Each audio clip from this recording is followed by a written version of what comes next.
Assalamualaikum warahmatullahi wabarakatuh. Selamat siang. Kami dari kelompok 8 akan membahas tentang penghuni lapas yang beranggota 7 orang dari yang pertama dari Aditya dengan NPM 20180150071. Selanjutnya Mega Selvianti dengan NPM 20180150053. Selanjutnya, Novia Ayu Widiasari dengan NPM 20180150077. Selanjutnya, Yulia Sinta Putri dengan NPM 20180150012. Selanjutnya, Ani Yulianita dengan NPM 20200157002. Selanjutnya, saya sendiri, Cica Kusnita, dengan NPM 20200157909. Selanjutnya Yuni Kusumawati dengan NPM 20171579024. Poin pembahasan yang pertama tentang pengertian tujuan, fungsi, dan asas-asas lembaga pemasyarakatan, jenis-jenis lapas, karakteristik penghuni lapas, faktor-faktor yang menyebabkan seorang menjadi penghuni lapas, layanan BK yang dapat diberikan kepada penghuni lapas. Lanjut nomor 2, yaitu laporan hasil observasi bab 1. Di dalamnya pengertian populasi penghuni lapas, deskripsi narasumber, latar belakang narasumber, dan profil narasumber. Selanjutnya, nomor 3, laporan hasil observasi bab 3, pembahasan yang sering muncul, analisis kebutuhan, potensi yang bisa dikembangkan. Selanjutnya, nomor 4, laporan hasil observasi bab 3, isinya cara penanganan konseling yang dilakukan di tempat populasi, layanan BK yang tepat. Di sini tujuan, pengertian, fungsi, dan asas-asas lembaga pemasyarakatan. Pengertian lembaga pemasyarakatan atau lapas. Lembaga pemasyarakatan atau biasa disebut lapas adalah tempat untuk melaksanakan pembinaan narapidana dan anak didik pemasyarakatan diatur dalam pasal 1 angka 3 Undang-Undang Nomor 12 Tahun 1995 tentang pemasyarakatan. Sedangkan dalam pasal 1 angka 1 Undang-Undang Nomor 12 Tahun 1995 tentang pemasyarakatan. Yang dimaksud dengan pemasyarakatan adalah kegiatan untuk melakukan pembinaan warga binaan pemasyarakatan berdasarkan sistem kelembagaan dan cara pembinaan yang merupakan bagian akhir dari sistem pembinaan dalam tata peradilan pidana. Sedangkan penghuni lembaga pemasyarakatan atau lapas adalah sekelompok orang yang melakukan tindak kejahatan atau melanggar hukum. Mereka bisa merupakan narapidana atau napi atau warga binaan pemasyarakatan atau yang disebut WBP. Tujuan lembaga pemasyarakatan lapas. Tujuan utama dari lembaga pemasyarakatan adalah melakukan pembinaan bagi warga binaan masyarakat berdasarkan sistem kelembagaan dan cara pembinaan secara bagian akhir dari sistem pembinaan dalam sistem peradilan pidana. Tujuan dari lembaga pemasyarakatan adalah yang pertama, membentuk warga binaan pemasyarakatan agar menjadi manusia seutuhnya, menyadari kesalahan, memperbaiki diri, dan tidak mengulangi tindak pidana sehingga dapat diterima kembali oleh lingkungan masyarakat, dapat aktif berperan dalam membangun dan dapat hidup secara wajar sebagai warga negara yang baik dan bertanggung jawab. Selanjutnya, nomor 2, memberikan jaminan perlindungan hak asasi tahanan yang ditahan di rumah tahanan negara dan cabang rumah tahanan negara dalam rangka memperlancar proses penyelidikan, penuntutan, dan pemeriksaan di sidang pengadilan. Nomor 3, memberikan jaminan perlindungan hak asasi tahanan atau para pihak berperkara serta keselamatan dan keamanan benda-benda yang disita untuk keperluan barang bukti pada tingkat penyidikan, penuntutan dan pemeriksaan di sidang pengadilan serta benda-benda yang dinyatakan dirampas untuk negara berdasarkan keputusan peradilan. Fungsi lembaga pemasyarakatan atau lapas.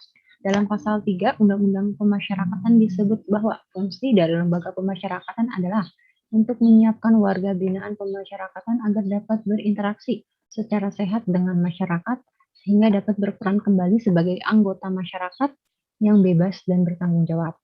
Selanjutnya, asas-asas lembaga pemasyarakatan atau lapas.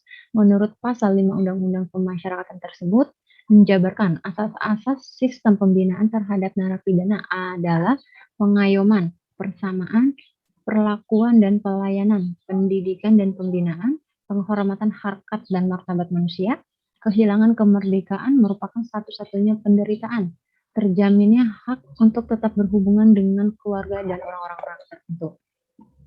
Asas-asas pembinaan tersebut pada prinsipnya mencakup 3 pikiran pemasyarakatan, yaitu sebagai tujuan, proses, dan metode. Di sini ada jenis-jenis lapas, karakter penghuni lapas, faktor-faktor penyebab seorang menjadi penghuni lapas, layanan BK yang dapat diberikan kepada penghuni lapas.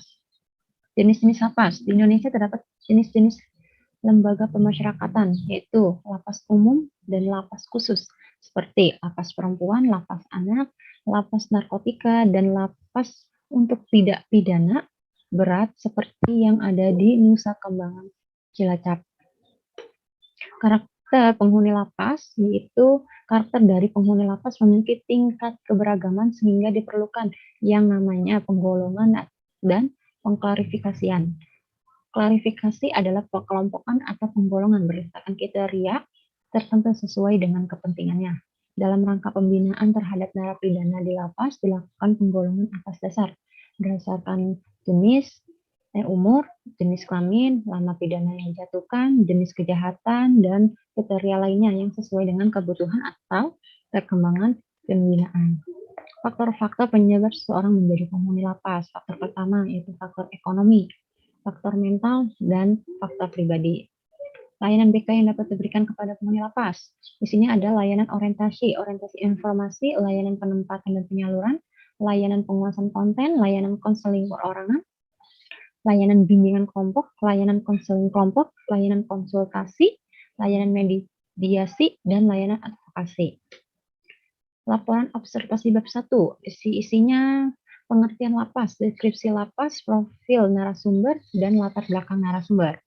Deskripsi lapas, di sini namanya lembaga pemasyarakatan atau lapas. Anak wanita 2 Tangerang. Alamatnya Jalan Daan Mogot kilometer 23 nomor 28C, Tanah Tinggi, Kecamatan Tangerang, Kota Tangerang, Provinsi Banten, 15118. Nomor teleponnya 021 5523 441. Jumlah penghuni ada 348 jiwa. Kasus terbanyak narkotika. Fasilitas di sana ada kamar, klinik kesehatan, kamar mandi, musola, fasilitas olahraga, taman bermain. Pendiri di sana dari tahun 1928. Luas bangunan ada 39.560 meter persegi. Luas lahan di sana ada 66 meter persegi. Profil narasumber penghuni lapas. Di sini kita ambil SA, yaitu sebagai nama samaran, tempat tanggal lahir Jakarta 21 April 1988.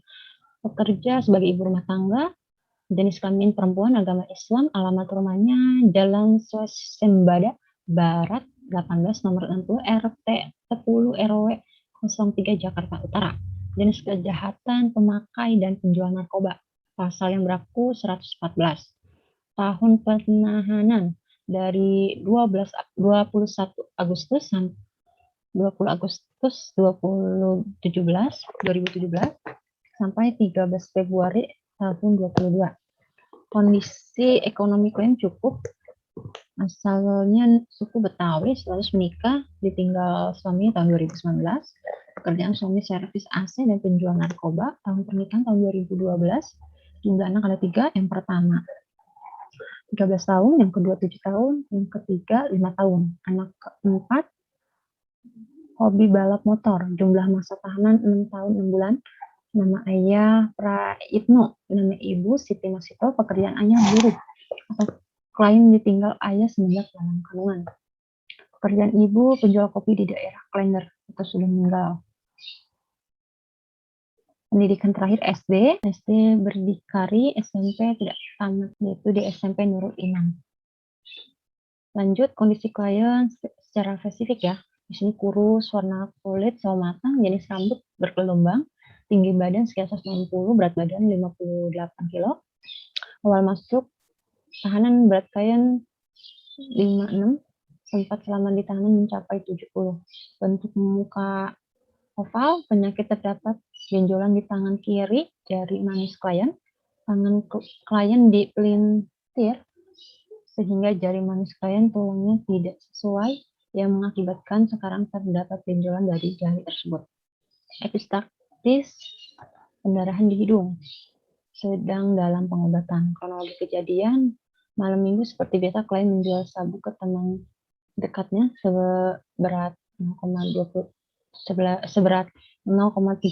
gram. Setelah klien menuju tempat yang dijanjikan, klien janjian masuk ke dalam mobil temannya. Setelah klien masuk dalam mobil ternyata di dalam sudah ada buser. Klien sempat ingin melarikan diri tapi tidak bisa, dan dipintas oleh petugas dan mengakibatkan sekarang menjadi benjolan. Latar belakang sumber berdasarkan wawancara yang dilakukan klien, melakukan pekerjaan sebagai penjual narkoba berdasarkan klien ingin memiliki uang tambahan, di mana barang yang dijual pun berasal dari suaminya sendiri. Klien menjadi tukang servis AC, selain menjadi tukang servis AC, suaminya pun menjadi penjual narkoba. Klien menjalani pekerjaan menjual narkoba ini sudah berlangsung selama setahun setengah, di mana penghasilannya rata-rata per bulan hampir sebesar 5 juta. Klien ditangkap oleh Buser pada bulan Agustus 2017 dengan barang bukti 0,34 gram sabu-sabu. Klien divonis 6 tahun 6 bulan selama tahanan. Klien pernah bekerja di kantin selama setahun setengah. Klien diberhentikan jadi pegawai kantin karena pendapatan positif ketika dites urin. Padahal klien hanya meminum obat sakit kepala. Klien ditinggal oleh suaminya pada tahun 2019. Klien sangat sakit hati padahal klien masuk tahanan demi suami agar tidak ditahan juga. Klien berharap selama klien ditahan, suami dapat menghidupi ketiga anaknya. Tapi kenyataannya, klien ditinggal begitu saja oleh suaminya. Klien merasa sangat sakit hati dan sedih mengingat ketiga anaknya dan mengingat klien telah ditinggal suaminya. Hal itu menyebabkan klien mudah emosi. Klien cenderung orang yang mudah bergaul. Terlihat pada saat wawancara klien tidak sungkan-sungkan untuk berbicara secara jujur. Laporan observasi bab 2 isinya permasalahan yang sering muncul, analisis kebutuhan dan potensi yang dikembangkan. Permasalahan yang sering muncul di sini dari hasil wawancara yang dilakukan beberapa para pidana, rata-rata mereka melakukan tindak kejahatan karena ada faktor ekonomi. Mungkin mereka berpikir dengan melakukan hal-hal yang dilarang tersebut bisa mendapatkan uang dengan cepat dan jumlah yang sangat banyak. Banyak dari pengedar narkoba sudah tertangkap dan mendapatkan hukuman. Beberapa bahkan ada yang dihukum mati. Namun peredaran narkoba masih tetap banyak. Penjualan narkoba sepertinya begitu menguntungkan bagi sebagian orang sehingga rela melakukan walaupun diancam dengan hukuman berat.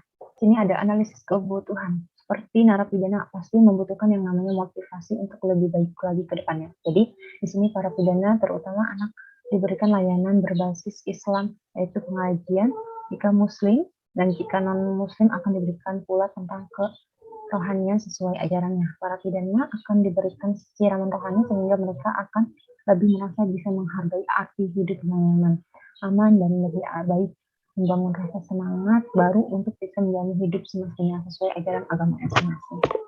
Layanan individu tujuannya untuk lebih memfokuskan diri setiap orang menghasilkan motivasi hidup. Layanan kelompok, di sini kita akan memberikan layanan kelompok untuk para narapidana di bawah bimbingan dan arahan oleh konselor atau dokter. Potensi yang dikembangkan, banyak potensi yang dikembangkan setelah semua narapidana mendapatkan motivasi yang diberikan oleh konselor, dokter, atau lainnya. Memperbanyak kreativitas, aktivitas seperti membuat hal positif yang bisa membuat mereka mendapatkan penghasilan tahunan. Aktivitas tersebut bisa dihabiskan dengan membuat kereta ringan untuk bisa dijual ke toko.